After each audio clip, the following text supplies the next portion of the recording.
The Ben mukuru wanjye, ejo bundi kuri 17 urerekeza Uganda mu gitaramo ufite kuri Serena, ngo utumye uyu mwana w'umunyarwandakazi.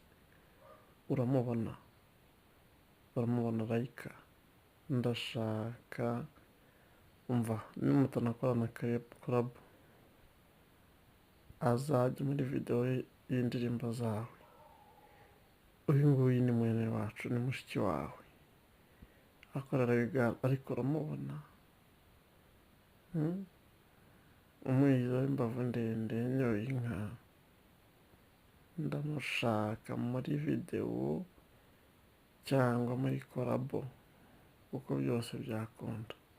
Ni wowe muhanzi nyarwanda mbona ukwiriye gukorana indirimbo na Laika, cyangwa se akajya muri video yawe. Ndagutumye. The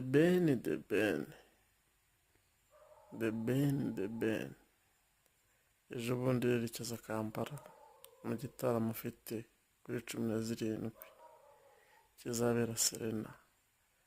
Ngutumye Laika, ndashaka ko mukorana collab. Ni umukobwa wacu w'umunyarwandakazi, ndashaka collab yawe The Ben na Laika.